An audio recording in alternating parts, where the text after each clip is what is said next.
Hey, welcome back to a new episode. Mike Brancatelli here. This is Psychedelic. Today I'm talking with Dr. Joe Tafur. Dr. Joe Tafur is a medical doctor, founding partner of Niue Rao Centro Espiritual, the author of The Fellowship of the River, a medical doctor's exploration into traditional Amazonian plant medicine. And that's what we talk about on this show. That's what we talk about with Dr. Joe Tafur. He's an integrative-minded family physician, founding partner of Niue Rao, and he's a Colombian-American from Arizona. He's worked with MAPS. He studied biology at UCLA. He's really doing a lot of things, most currently working on the Modern Spirit Epigenetics Project, the Modern Spirit project, which he brings up in this episode. You can go to his website and check it out, where he's really trying to investigate the connection between the modern healthcare system, modern health and wellness, the medical model that we currently find ourselves immersed in the West, and merging that together with the indigenous, with the shamanic, with the more spiritual nature of our world, as we talk about in this show.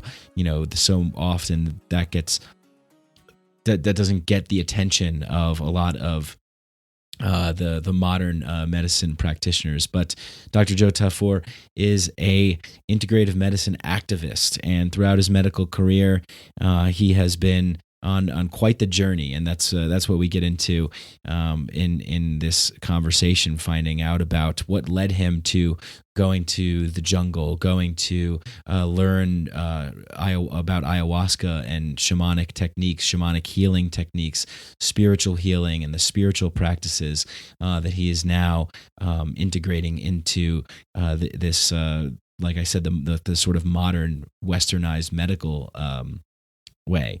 So in order to spread the message, Dr. Tafur and his brother Mario and their associates started the nonprofit organization Modern Spirit, dedicated to demonstrating the value of spiritual healing in modern healthcare. And Modern Spirit, the Modern Spirit Epigenetics Project, is one of the largest mechanistic assessments of psychedelic medicine to date. And like I said, you can find out more about that. Dr. Tafur is doing so much.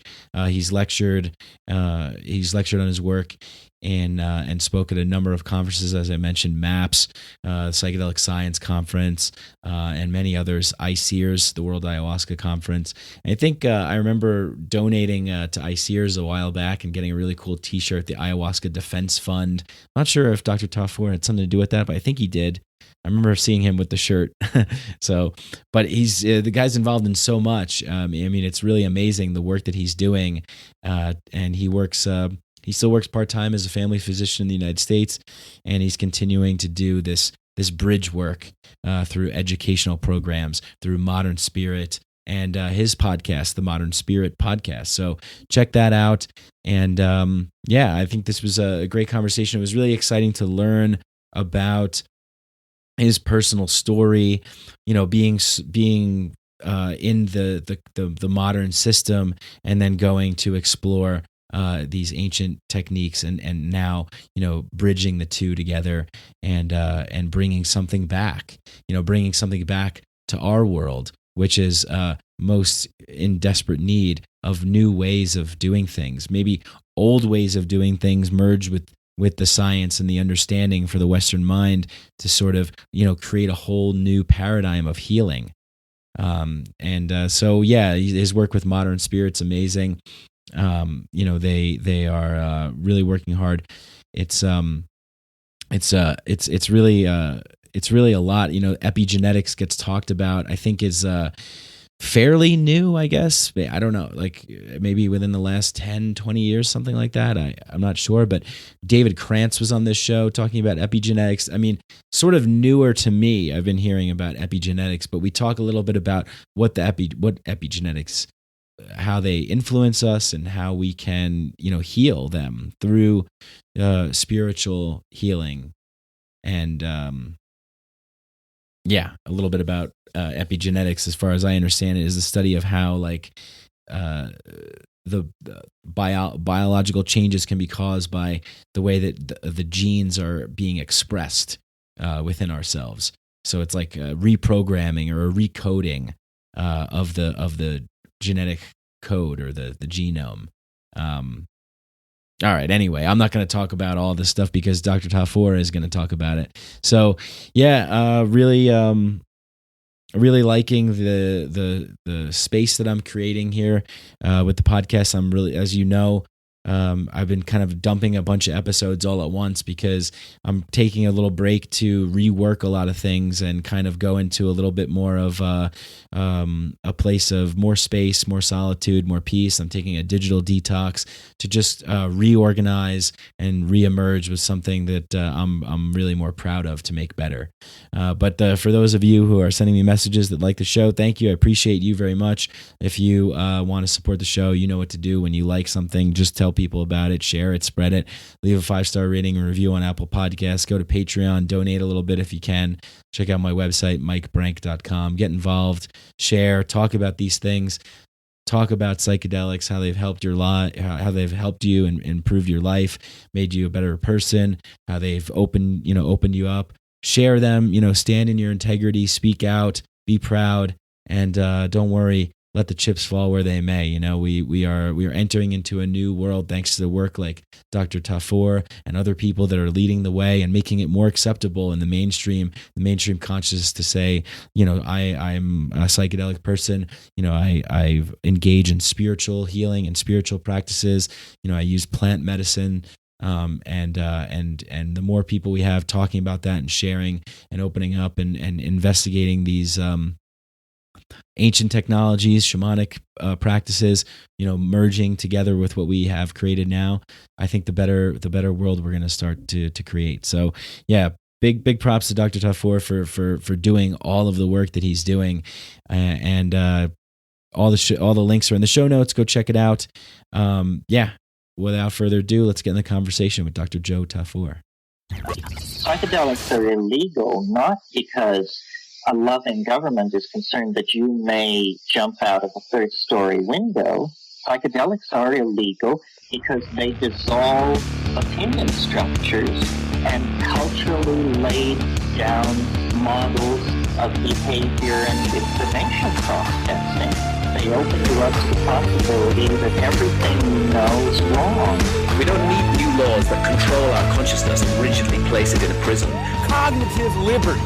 The fact that as adults, if we're not hurting anybody else, we should have the right to explore the contours of our own consciousness without any mediation or legislation on the part of somebody else. Reject authority. Authority is a lie. Or is it perception? Information is power, but we have to seize the opportunity. The opportunity.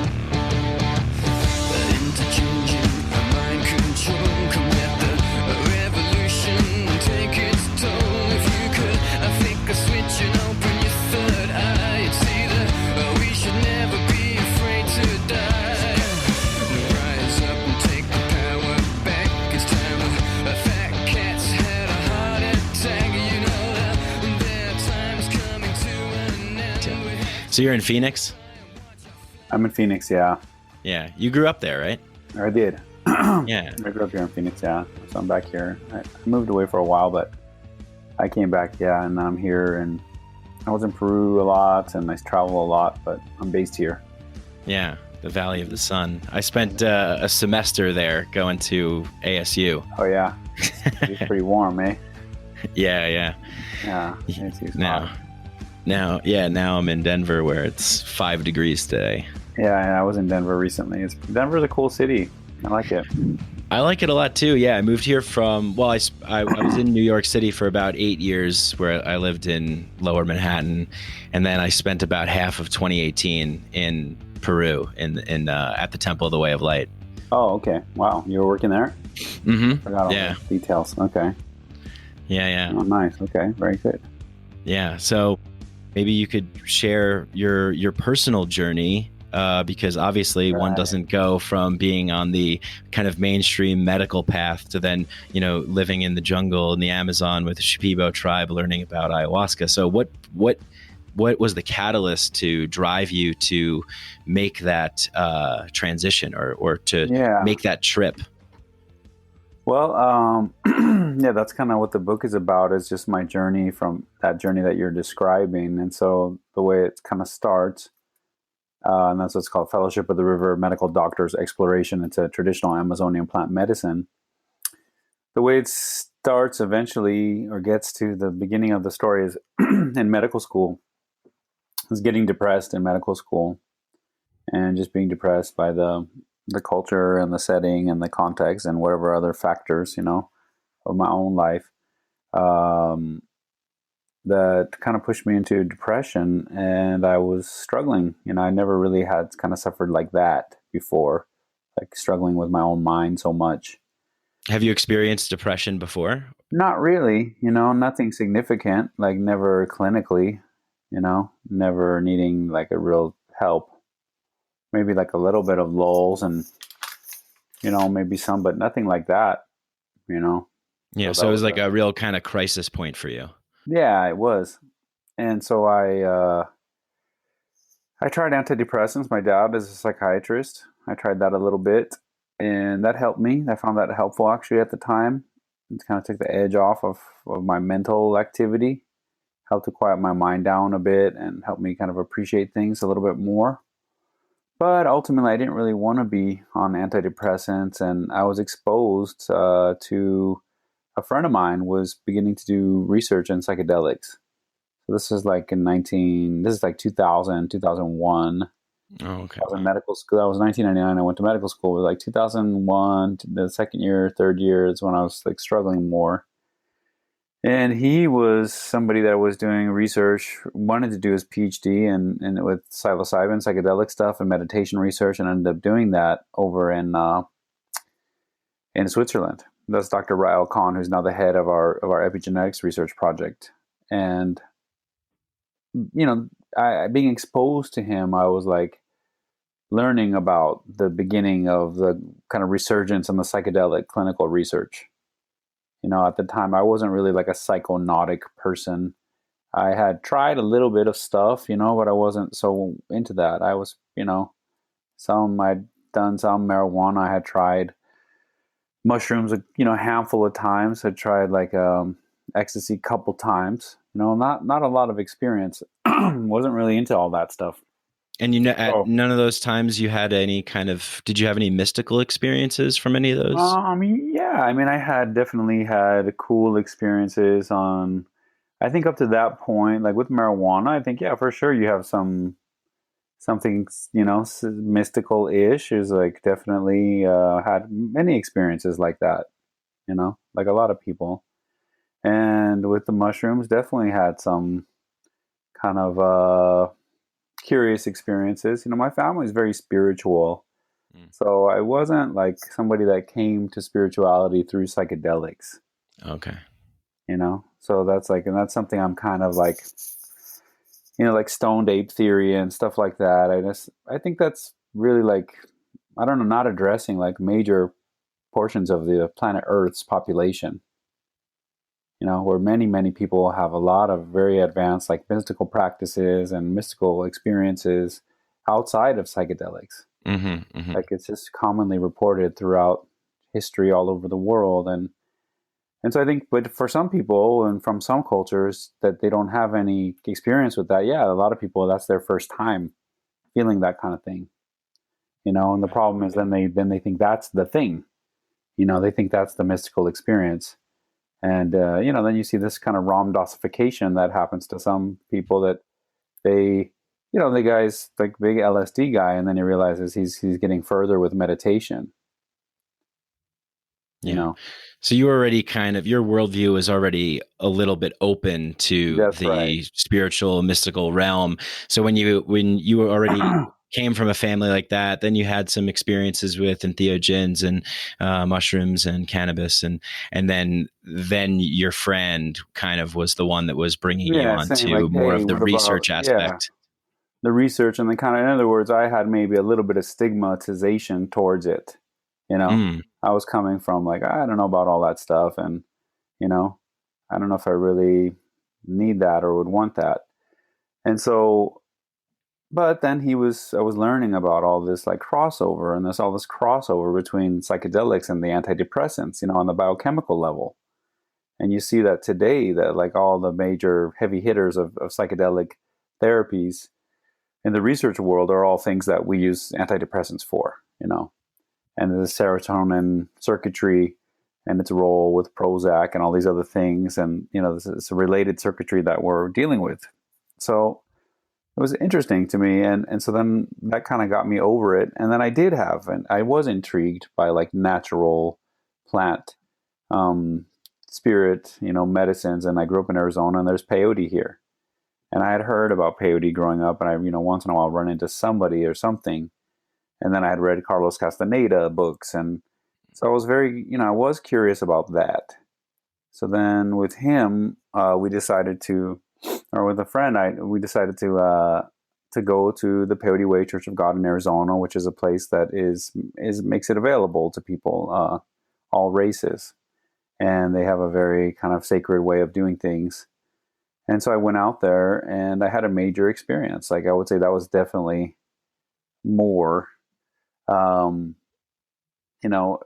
would say not just mystical, because I would, like you said, I had some mystical experiences of mushrooms and, other things in my life. But this was like therapeutically mystical. This was like medicine, spiritual healing. I just had a dramatically a major shift in my experience, and a complete quieting of my mind, and a real opening and like kind of reopening of the connection to my heart, and then into to spirit beyond that.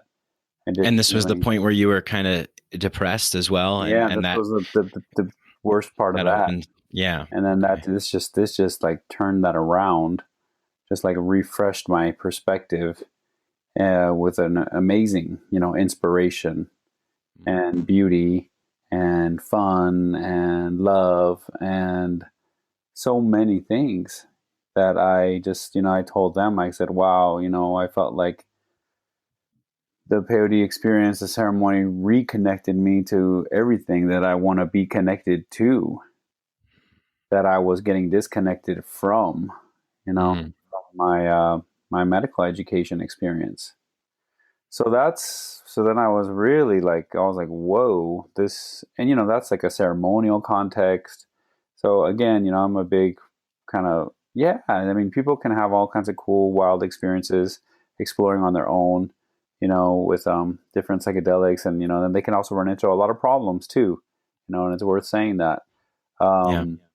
But you said something. Oh, sorry. Go ahead. Go ahead. No, I want to hear what you're saying. Oh, I was going to say you brought up something that really kind of stuck out to me, where you were talking about you felt connected and love, and I heard you talk about that quite a few times actually, watching some videos that you were giving talks about, and I just think that is just such an important point, because I think one of the major issues that we're seeing in our world on an individual and societal level is that we're so disconnected. And love doesn't fit into the equation, and that seems preposterous. Well, and that's why, like, one of my big kind of discussion points, or what I'm trying to spread around, is just like that, because like, how do you awaken people to, obviously it feels wonderful to feel more connected, to feel a sense of place and purpose, and meaning in your life. But that's not a selling point, and people blow that off. They're not really, they'll that doesn't really seem to get people's attention that much. But it does when they're sick, when they don't feel well, and so that's the reality, that it's like that. In health and spirituality are the same thing. That's the Native American perspective, and that's the perspective of most traditional culture, that you can't really separate it. And so, in other words, if you don't deal with the heart and soul of someone, like, you may not be able to really help them in a way, and their health might reflect that. And that could be mental health problems, or even physical health problems, at the very least, emotional health problems. So it's like, what is this connection, and what's the value of that, and this kind of metaphysical discussion.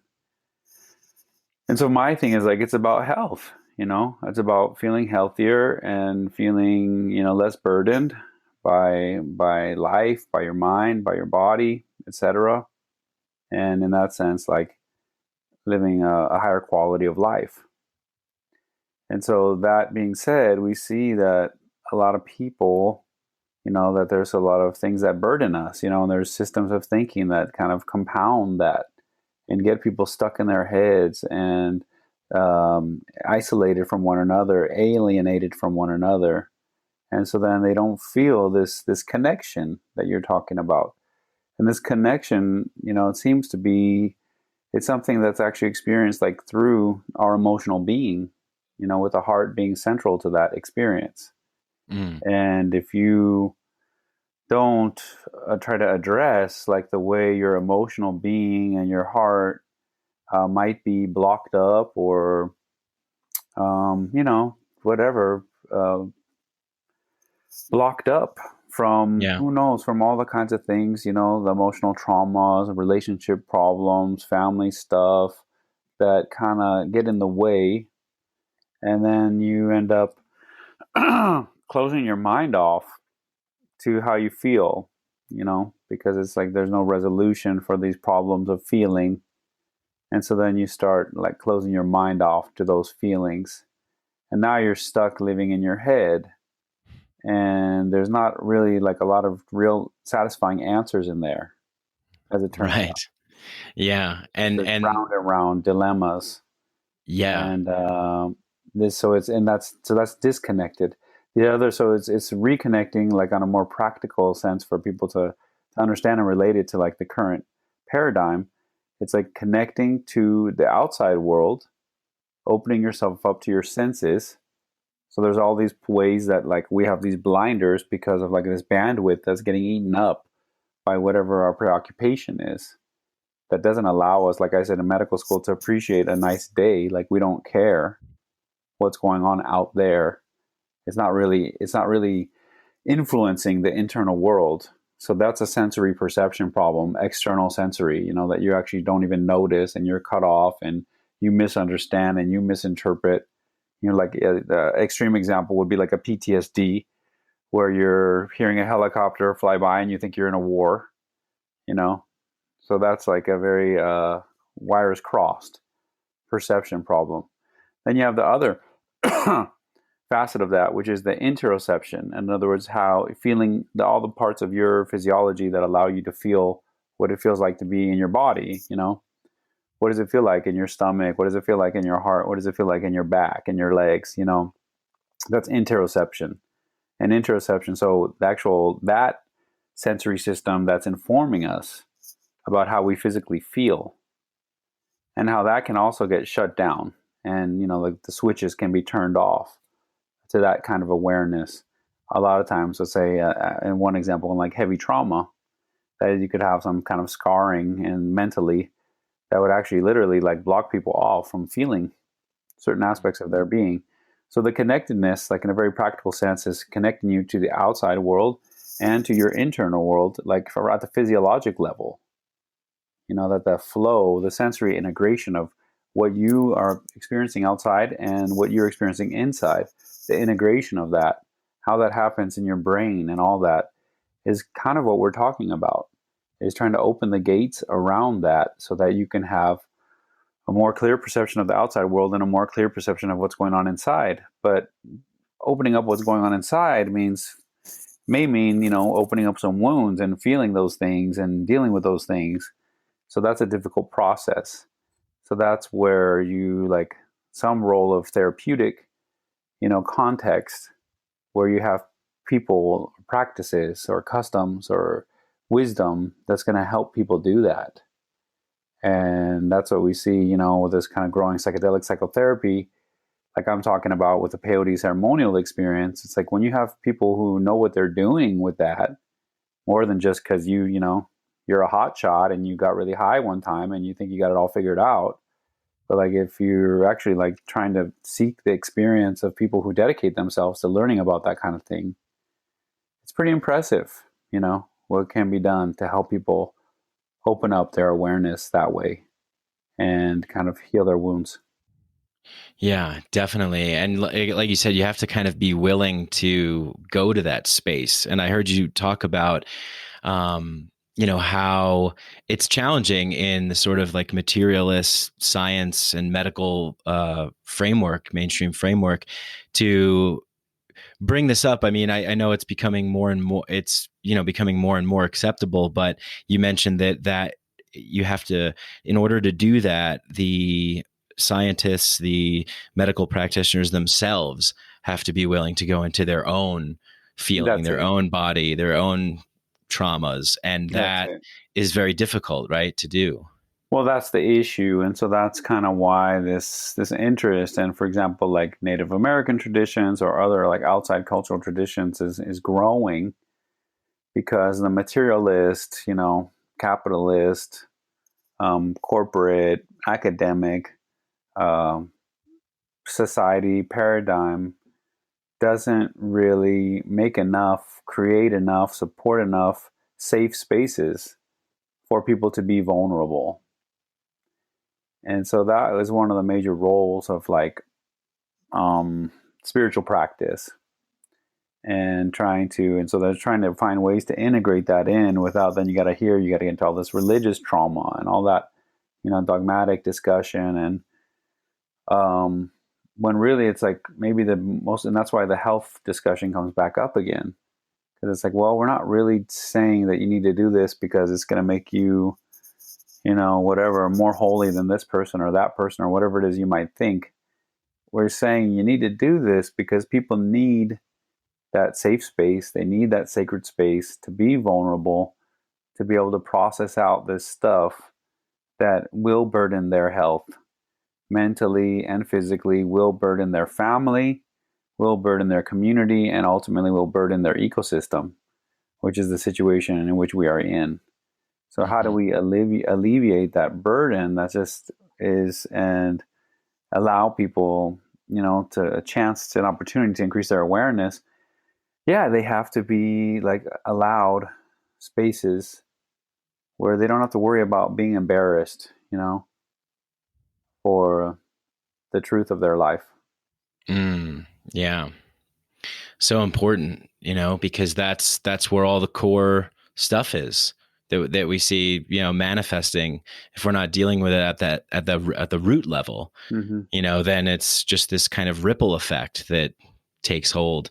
And something else that you talked about that I thought was really interesting was, well, we accept all these kind of metaphysical things in the scientific paradigm framework, and such as dreams, thoughts, imagination. Yeah. So why is it so far-fetched, or why is it not being integrated, like the psychedelic framework and the spiritual aspect easily accepted? Yeah, well, that's kind of, I think, is at the heart of what you were just saying, is that like the reluctance around those topics to me is more about the fear of the lack of safe places to be vulnerable. They're going to start talking about how, the kind of strange and extraordinary experiences that they may have had in their own lives, or the strange and extraordinary experiences they've had around the way their relationships with their children or with their spouse or with, these people, the intimate experiences that don't really make any sense or logical, or, they don't fit into the model, but then they experience them, And so then the idea is, oh, we're just not going to talk about that. And this, this is not the time or the place to talk about that. Yeah.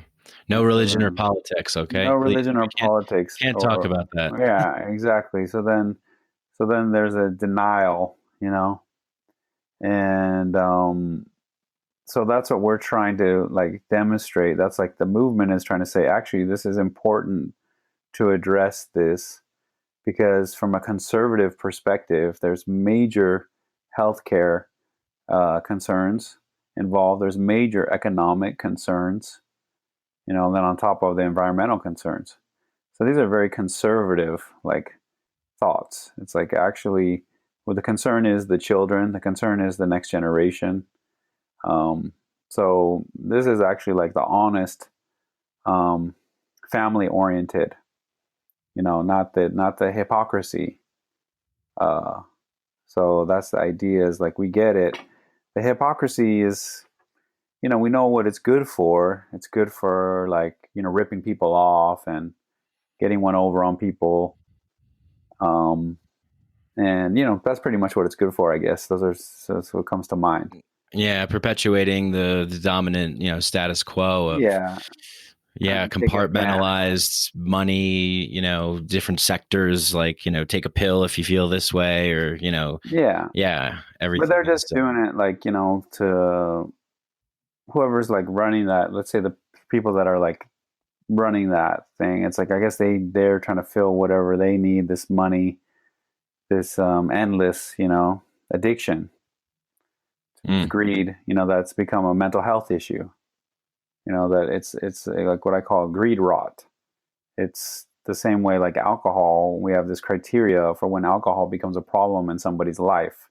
When they start having trouble with the law, and they start having trouble with their relationships, they start denying it. They want to quit, but they can't quit, like gambling addiction and things like that. So we see the same kind of behavior pattern around some, like, really destructive greed, where people start really damaging themselves and their own families, and then, their societies, etc. And that what we're learning is that that's all related to, like, unhealed trauma.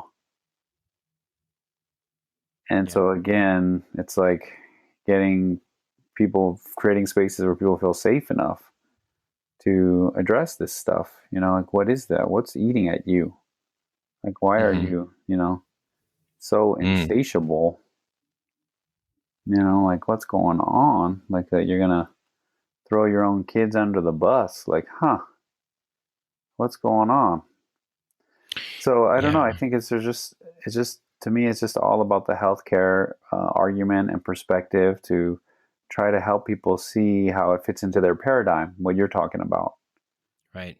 And I think the healthcare focus is the way to demonstrate. And that's one, some of my main messages all the time is just, spiritual practice is spiritual healing.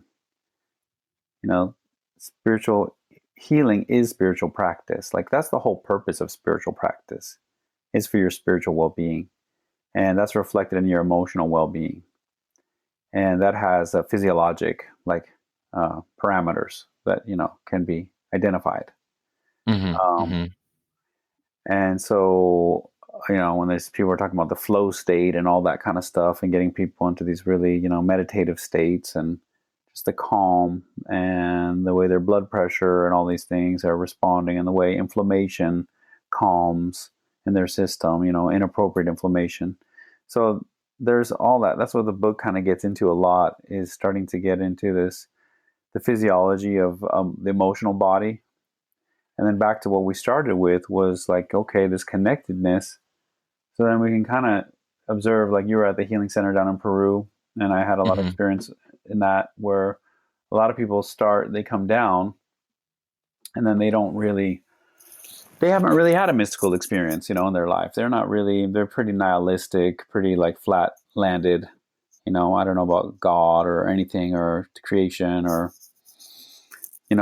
anything beyond what you can touch or feel or see, they're not really impressed by. And then as they start going through like this deep emotional healing process, and some of them, maybe they're blocked, their ayahuasca visions don't open up either, in that state. And then they start going through this healing process and start opening up and addressing these like deep emotional wounds.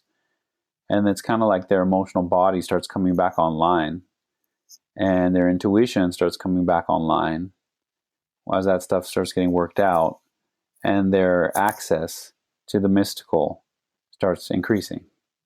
And so by the time they're done, they're like, whoa, oh my God. Their whole sense of faith and belief shifts quite a bit, because it's actually like a tangible, subjective experience is what we're talking about. We're not talking about trying to convince somebody of something. Right. The direct experience. Yeah. The direct experience. So the direct experience speaks for itself, and then you got to talk to that person. Maybe you know that person, maybe it's a close friend of yours. You decide if you trust what they have to say or not. They're telling you this is what happened to me. You know, we don't, how are you going to measure it and all that? You know, there's different ways to examine such things, but the point is the direct experience. But there's a direct experience of deep emotional healing, allowing for greater mystical access. That's a common theme I observed. And to me, that goes along. So that's what we were talking about at the beginning. Yeah. Like the sense of connectedness. So this idea that actually your metaphysical apparatus, you know, whatever that is, at least the apparatus that allows you to tune in to, you know, any number of things that are just common sense. You know, this Rupert Sheldrake has his book, you know, The Sense of Being Oh, Stared yeah. At, you know, Yeah, sense yeah. of being stared at, that, yeah, you could be on the freeway at 80 miles an hour. You know, if somebody's looking at you, Right. you know, that's just like, you know, you'd kind of have to be a fool to not, you know, invite that into your being. It's very useful, you know, that kind of skill, that kind of human capacity. And there's just a whole number of things that, yeah, you'd want. And you see it, like, as I say, in sports or whatever, you know, they definitely want these guys to have an unconscious, you know, sense of 3D space and you know, even some kind of a glimpse into the future if possible. And so that's what we're talking about, is just that side of life, that side of things, you know, what we invite into art, what we invite into music, we invite into rock concerts and festivals and all the magic that people experience. And then some people do invite that into their spiritual lives. You know, they have very mystical, profound experiences, but now connecting that into our health, you know, that's actually related to that your creativity, your imagination, your intuition are indicators of emotional well-being. Right. Yeah. I read Sheldrake's book, Science Set Free, or I like the better title, The Science Delusion, which was the UK title. But he addresses, you know, the sort of like 10 core dogmas of science, right? And like in framing it as this sort of belief system where, you know, science tends to say like, oh, we have it all figured out. We just need like 1% more, you know, to put the pieces together. Right. Yeah, but like really, but like meanwhile, there's like 95% of everything's dark matter, and we don't know what it is. We don't know anything. Right. That's we don't like know anything. The major conclusion is like, we just figured out that most everything is made out of something that we don't know what it is, and that's the bulk of what's going on. Right. Yeah. And so it's, you know, this real, you know, this holistic approach is that, to me, this is the way. Like, this is the approach. And like when I was down in Peru, and I'm sure you've seen this when you were down there too, just the amount of people that are coming in. You know, it's not this thing where you can just go to a doctor and you say like, oh, I have this ache on my shoulder, and they're like, oh, okay, well, here, take this. You learn like your whole life story unfolds, your whole you know, history of traumas and everything, and then like you were saying, it's making room for the clarity of the mystical kind of connection to come back. So yeah, I kind of want to talk a little bit about like, you know, the experiences that people have when they go down there, and what you've observed. And, you know, they have, you know, the Shipibo have their kind of worldview, their mythology, cosmology, and their kind of way of working with the energies and those things. But now it's about bridging that gap and kind of bringing that back to speak in the language of, you know, the Western world, you know, and I know you talk a lot about epigenetics. Yeah, sure. Yeah. Well, I would just say, because, you know, I'm in the temple, and it's like you know, like at Niue Rao, like my interaction and the healing process and the ceremony with the Shipibos, with Ricardo and the Shipibos, is very intimate. Yeah. So I think when you bring that intimacy to the healing discussion, there ends up being a lot more crossover. So I do have to speak out against the separation of the Shipibo cosmology, you know, from the healing process that we might relate to, you know. Oh, okay. You sit down and you go through healing work alongside Shipibos that I have. You know, there is energetic and stuff that's maybe more common in their culture, but in our relationship and the dialogue that happened, you know, at Niue Rao, then we end up getting into a lot more discussions about trauma. and the influence of trauma and its relationship to, what might look as like a metaphysical energy, in ceremony or in ayahuasca visions. So that's what my book gets into a lot, is just that exact exchange of, my discussions with Ricardo and, what's going on. And then, our experience and working on people and, going through cases together and dealing with this person and dealing with that person and informing him and the Shipibo perspective, informing things that we would need to look at and see. And then the patient informing the process. And then me and my perspective as a medical doctor, just as a person, and so that's what the book is about, is those three perspectives kind of going back and forth around cases that are like Western diagnoses. And so I think that in my case, the Shipibo perspective was a major influence and a major, very informative to my understanding of what's going on. So I just have to say that there is a little bit of an attitude I run into sometimes down there in Peru where people compartmentalize out that knowledge, but I don't know I think some of those people haven't really explored that knowledge, they haven't really studied it and gone into the depths of it. And, that knowledge is actually what's driving the whole machine, that's what's making the whole thing work. And so it's actually very, very special. And so my experience, going through traditional training and working alongside Ricardo in ceremony, led me to a lot of experiences. And those experiences in ayahuasca visions and otherwise kind of were directing me to look at epigenetics. That epigenetics was an area that in the physiology as described by, biochemistry. And of course, we all have biochemical processes happening within us, Shipibos and Americans and all the rest of us. And so that this idea of a lot of the focus of working on people's trauma and the energies surrounding their trauma in ceremony with Icaros, with song, kind of led me to want to learn more about, well, where do these stories live inside of us? Where do these stories live in our flesh? What do we know about that? And there's just a growing body of evidence that traumatic experiences, childhood traumatic experiences, and some other ones, that the body has a system, for stress response and stress adaptation, that the cells, that one of the ways they keep track of things is through epigenetics. It's a form of cellular memory. And there's some versatility within that system to be able to address and respond to, let's say, stress. And so that system, as I started looking at the cases in the book, like I talked about, the book goes into a migraine headache case and chronic pain case and an anxiety case and a depression case and a addiction case and PTSD, etc. Yeah. Psoriasis, was there bowel any disease. Yeah. Was there any story from the book that really that you felt was really, I don't know, just kind of blew your mind? You were like, wow, I can't believe this happened. All of them, Yeah. that was the point. I mean, there was many, many, many more stories, right? And hundreds of people, now thousands of people come through. So those are the ones that I chose because I had more contact with those people.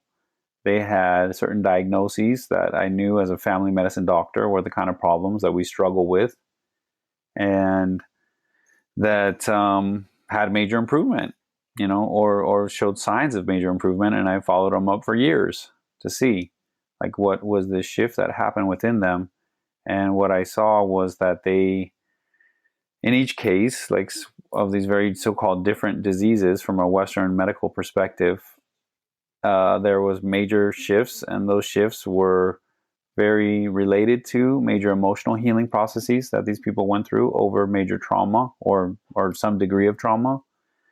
And that subsequent research and for the book, I realized that there's all this epigenetics, that's linked to each one of those illnesses. There's this growing body of evidence that in a Crohn's disease case where this guy had a really major turnaround in just a few weeks of diet and treatment with ayahuasca after he was in his 40s, and somebody that has had chronic inflammatory bowel disease problems and had multiple surgeries to remove sections of his bowels.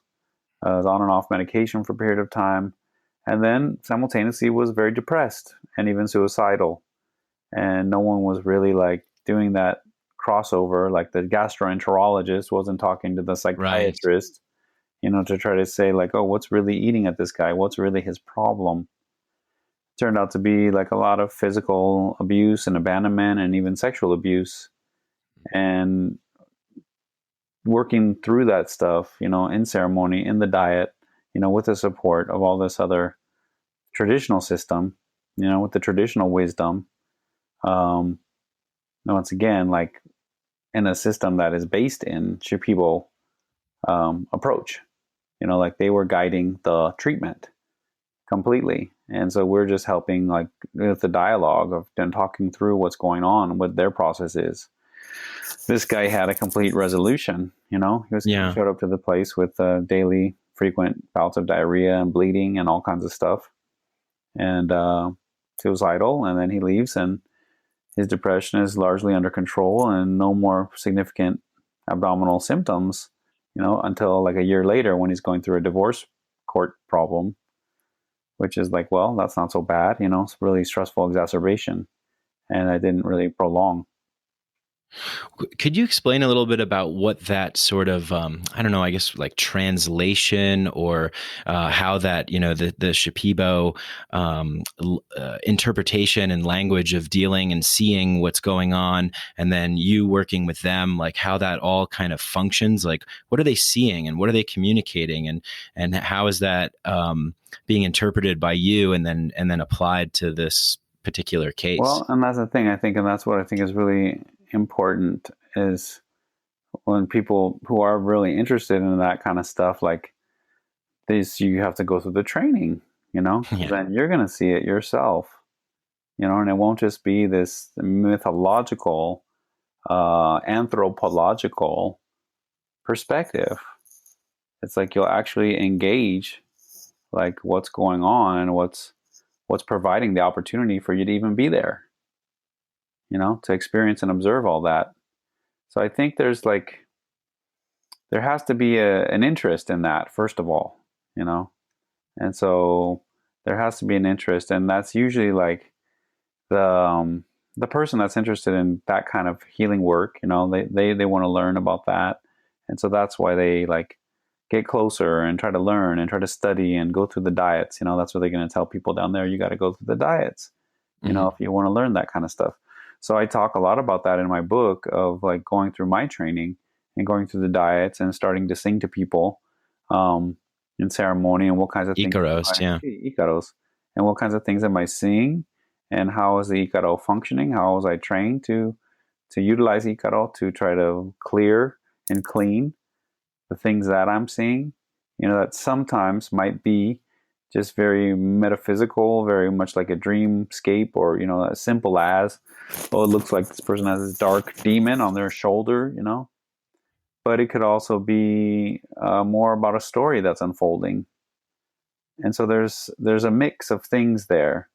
And so if people try to say, oh, they're just singing out this dark energy or whatever, well, that's really not the whole story at all.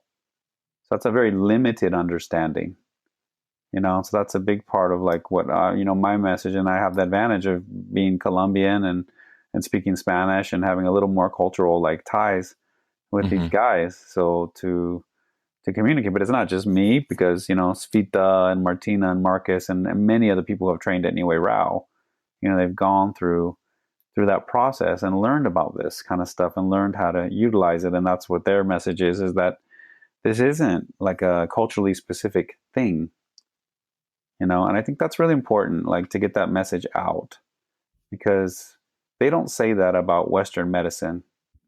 The people don't say, oh, this Western medicine just showed up and, that's another culture and that has nothing to do with us. I don't know. Would that even work on us if I swallowed that pill? Because I don't believe in what they believe in.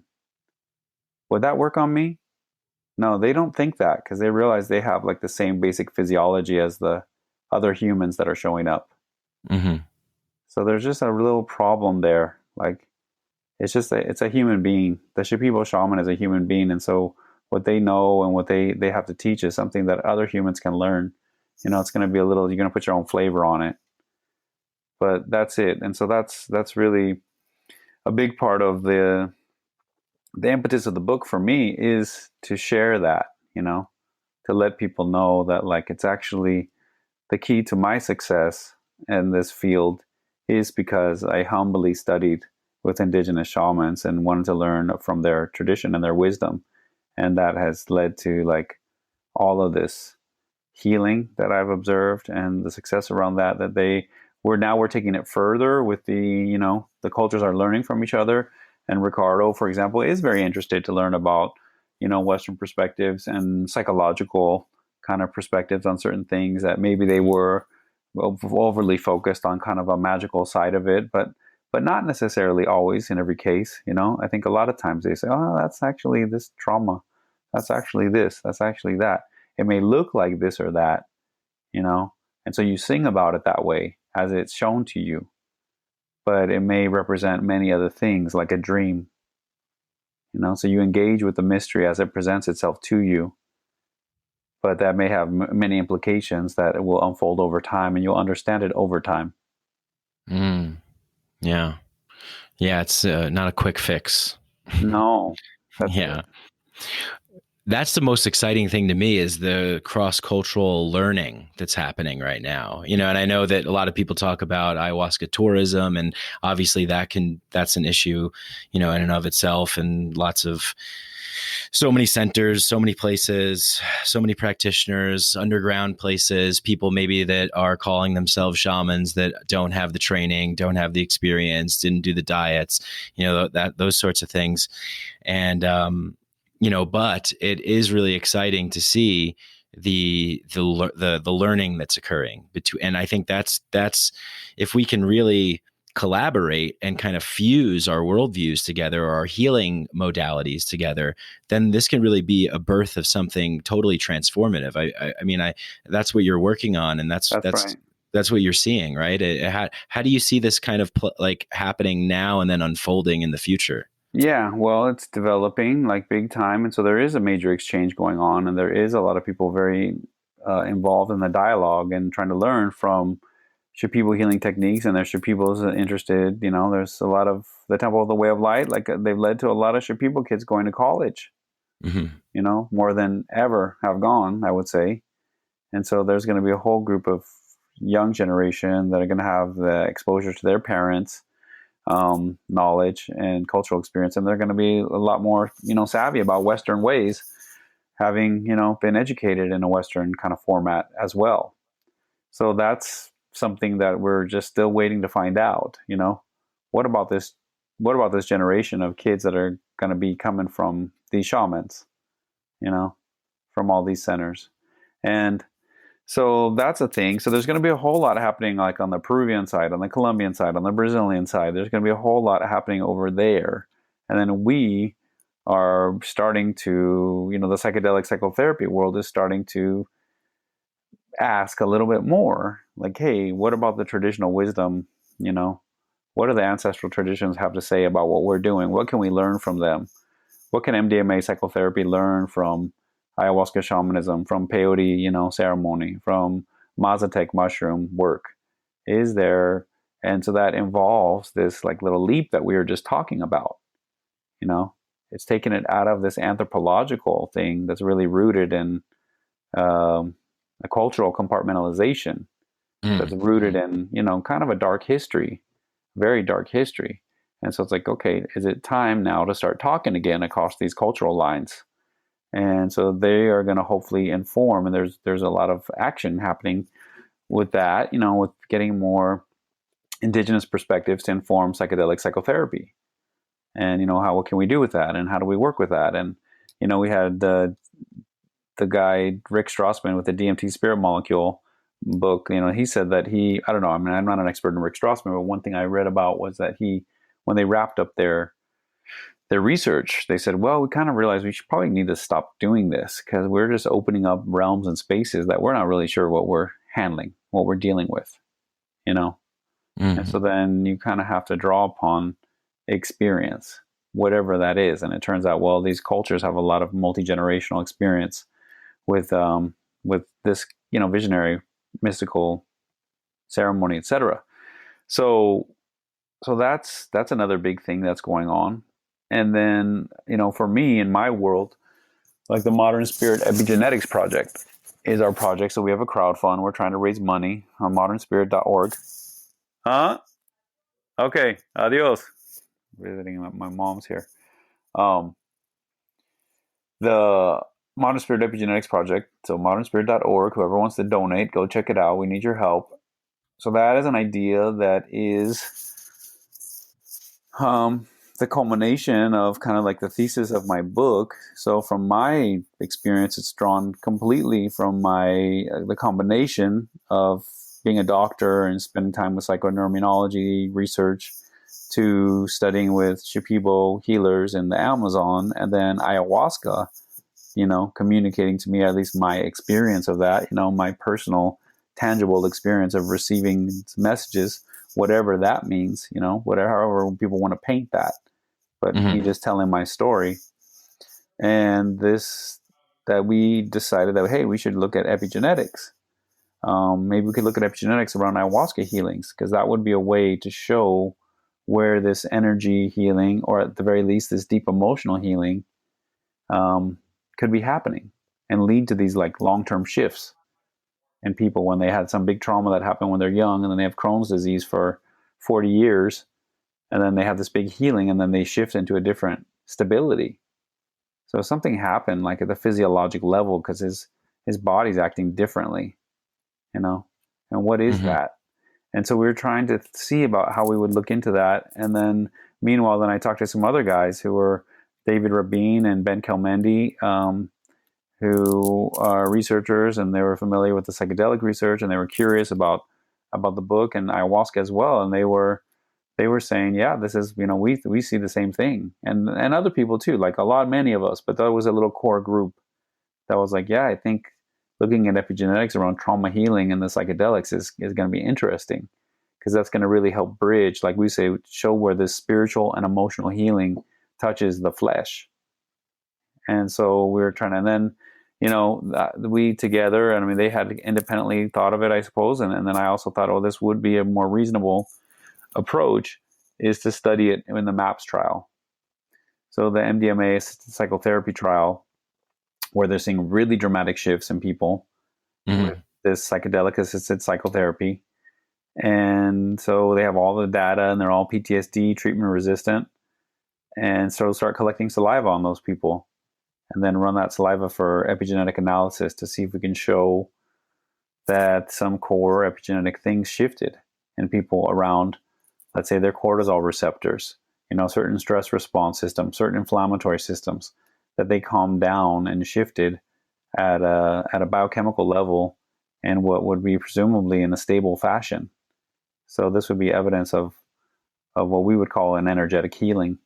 And would this also relate to sort of ancestral trauma as well? That's correct, because there's now Rachel Yehuda and other people, as one of the researchers from Mount Sinai, started kind of, there's built on other research and rodent models and things like that, but that the epigenetics and some of Rachel Yehuda's work was about Holocaust survivors and their descendants, and that their descendants were showing higher prevalence of anxiety disorders, and that was previously thought to be just due to the parenting of these disturbed, you know, people that have been through the camps, concentration camps.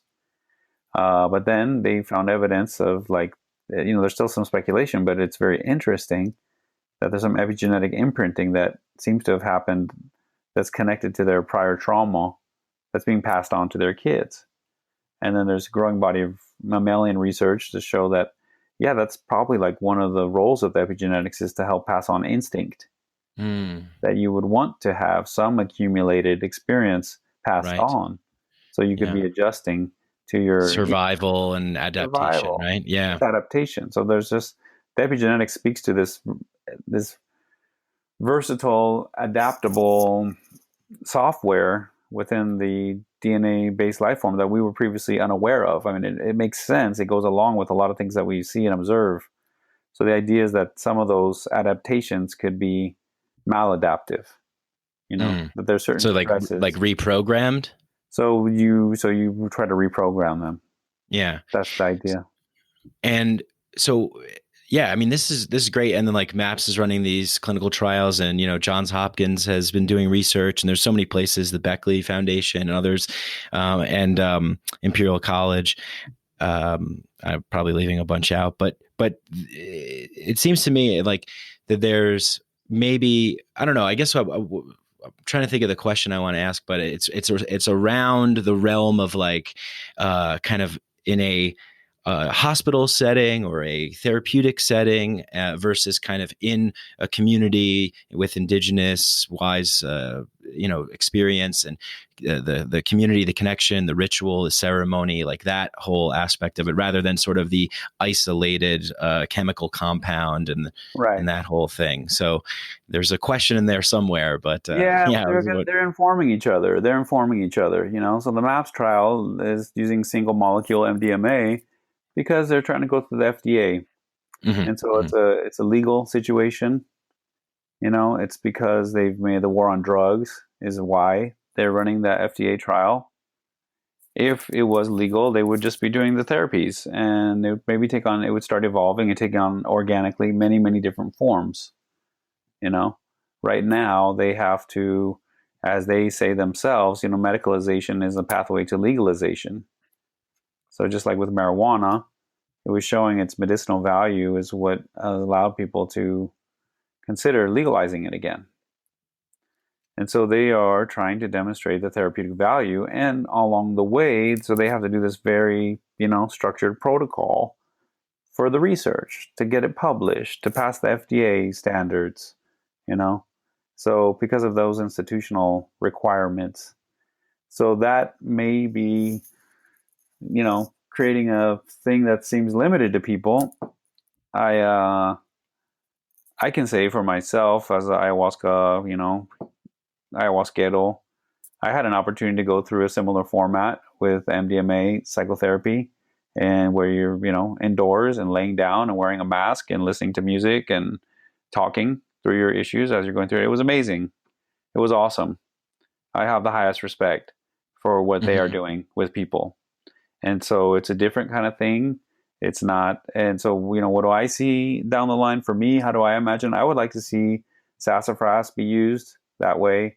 I would like to link it back to the plant world, which is the origin of the MDMA, and just start using that, start using renewable plant-based sources for the medicine, for those kind of therapies/ceremonies. So I don't know. I get, people are so worried about all that, but I just don't really get it, what they're worried about. It's like they talk about ayahuasca tourism hurting the Amazon as if they cared about the Amazon. My family's from Colombia. It's like, do I think these people care? I know they don't. I know they didn't care when they're doing all their cocaine or whatever hip party they're going to or festival, all the drugs they did, that they could care less, who got killed for those pills, and now all of a sudden they think, oh, the ayahuasca tourism, that's going to destroy these people. When you talk about all this culture, rejuvenation that you're seeing. Meanwhile, the oil and the gold is just terrorizing the region. Right. Yeah. And so it's like, come on, guys, that's kind of boring. It's kind of boring topic to pretend like you're so worried about that. So then they're also like so into like, oh, this, you should be this kind of healing and not that kind of healing. And they're ruining everything because they're bringing the chemicals. And it's like, but the people who are really involved in that work are like helping people. So that's what it's about, is like keeping it in the medicine. And the people that are keeping in the medicine, it's really like they're doing their best. They're growing, they're learning, they're trying to find ways to do it better, So I think that's really important, because the others, like the trolling is just, it's not really up to snuff, It's pretty, it's nice. You control from the luxury of wherever you want to be, but it's not really helping these PTSD people, These people that are suffering, that need help. So I don't know. I don't take it too serious, I guess. Yeah. Yeah. Yeah. I just recently donated to help a friend, Colombian healer, who was experiencing some from the Tubu tribe, experiencing some problems down there, and his family was, government, military violence and things like that. It's And major. and so it's like, I oftentimes like find myself maybe in a little bit of a despair, just being like, man, like I know, like it's the individual, the personal healing that needs to occur, but then there's this machine that we're like up. It seems like that we're up against this kind of military, industrial, pharmaceutical, indoctrination, mass media, propaganda machine. Yeah. It just seems like it's like almost unstoppable. Yeah. And preserving, I think, these medicine, like you said, keeping it in the medicine. I don't know. I just kind of feel like, but these murders that are happening in Colombia, lately, that I've been hearing about, and really horrific and terrible. Yeah. But it's like, because of this ayahuasca and the tourism, is why people outside are hearing about that. This has been going on for a long time. They've been killing Indians down there for a long time, and Americans have been involved, and everybody's been involved, and et cetera, et cetera, et cetera. And so now, thanks to the plant medicine, people are more concerned, and those people have more of a voice, and their knowledge and their wisdom gives them a platform to speak from, that at an international conference, that they might invite one of these individuals, that you might meet one of these guys and talk to these guys and give them a chance to be seen, which before they didn't have that, because their culture was disregarded. So it's because that they're sharing the plant medicine culture that they're getting a voice. And so it's really important that, I think it does help, as people get all their healing and everything, the healing that they've received from this plant medicine and from these traditions, then, people care, and they start trying to help the Amazon, and they start trying to help the Amazonians. So just you donating money to these people, you and others. And so it does help, and maybe it seems unstoppable and, all that, but it helps, and things shift. We have to keep trying.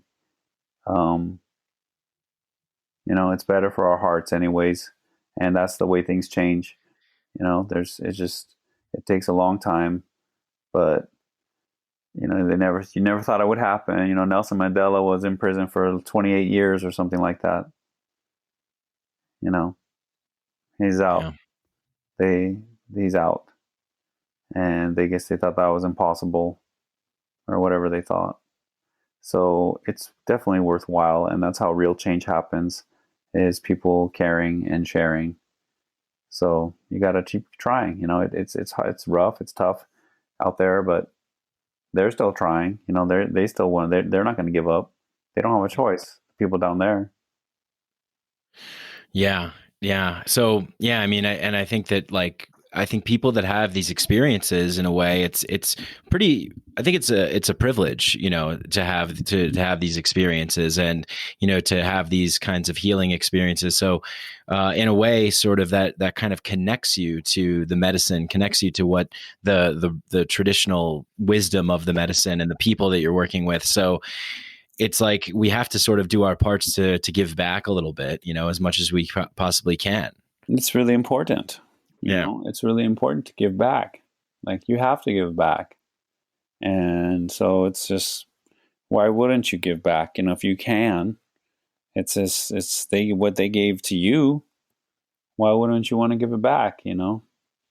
So of course people should do that. People should remember that. Everybody who's like benefited from ayahuasca here in the States should definitely remember the Amazon, and they definitely remember the Amazonians. Mm-hmm, mm-hmm. Yeah. It's like, Yeah, I think I got a cool shirt too from the Ayahuasca Defense Fund when I donated to that. So yeah, you get a cool shirt. There you go. There you go. Like they're trying Ayahuasca Legal Defense Fund and ICEERS. There's a lot of organizations, and so that just speaks to me, like, again, to all this, like what's so bad about what we're doing, like this people, you're going to get now, now we found out that they were massacring people that you didn't even care about. And now we're trying to help them. And that's how ayahuasca tourism is destroying the culture. So this is some resistance, I guess, that you face. These are the objections, or these are sort of they're just, like I said, I don't think it's very thought through. Yeah. Because you brought it up, like the way we talk about, well, ayahuasca tourism, and everyone's worried, and no, and and yeah, this is kind of like the thing that we hear out. Yeah, I just don't think it's very well thought through. It's the kind of very superficial interest in the region or in the topic, in my opinion. There are important things that come out of that discussion, like ayahuasca sustainability and planting and cultivating, and so those are real concerns. So there is real concerns, but as long as those concerns have the local people in mind and actually treat them like human beings, then I'm cool with it. But awesome. if they don't, then I'm not. I mean, that's the basis of everything I think that we've been talking about, is like treating everybody like whole, complete, whole, complete human beings that have a totality of experience in this world that can't be compartmentalized and broken down into particular sections, but incorporates the wholeness of the person, their family, their community, and the society at large. I mean, that's really what we're dealing with. So, I know you're working with you have the Modern Spirit project that you're doing, and we talked a little bit about the epigenetics, the book and the rest of the work that you're doing. What's kind of what else is like currently going on right now that you're excited about and working with? Well, we're working on a DEA application to ask for legal permission to do ayahuasca here. Oh, great. Yeah. It's in process. It's not still in the works, but there's not too much to say about that, but that's working on that. That's exciting. Yeah. Yeah. And then, so that's one thing that's building. I have a little clinic. I got to go here in a few minutes. I have a little clinic that I'm a part of. And so I'm going to go help out there. And then I'm going to spend some more time in Colombia and also this year. And I'm going to lead groups. So I got a talk February 15th. The webinar I think is too expensive. I was advised to charge $20 for a webinar, but no one's signing up. So I don't know, but it's a live event in Arizona for anyone who wants to come. February 15th. It's going to be a talk on ideas from the book and just a sharing. And then I'm going to lead some groups this summer to Peru, to Niue Rao, and I'm going to spend some more time in Colombia and try to help there with just bridging of academia and plant medicine there. So that's awesome. That's what I'm doing.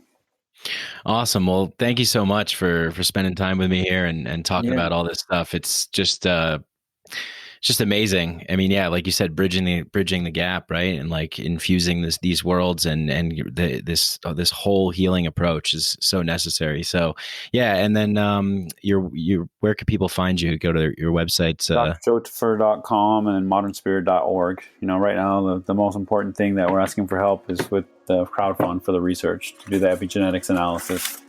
We're doing well, but we need more money, and so we're asking for people's help. Awesome. I'll put those links in the show notes, and every little bit helps. So, it does. Thank you. I'll be sure to donate a little bit there. So thank you, Dr. Joe. I appreciate it. And I know you got to run.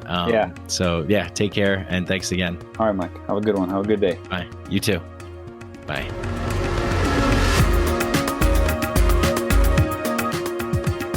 Hey, I hope you guys enjoyed that conversation as much as I did. If you did, go and leave a 5-star rating on Apple Podcasts. You can leave a 5-star rating and a review if you feel like writing something. That would be great. It helps the show a lot, helps us bump us up in the Apple algorithm, get the podcast exposed to more people.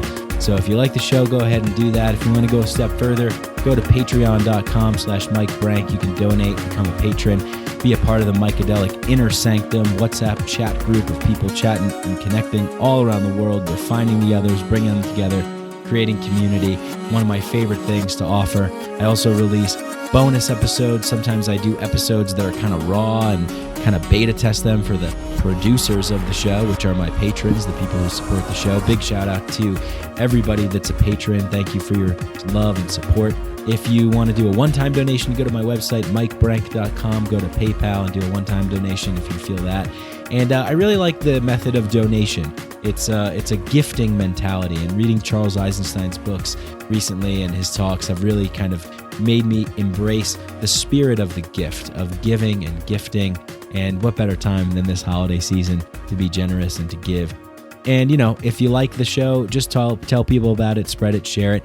Also, contact me. Go to my email on my website, the contact page, mikebrank.com.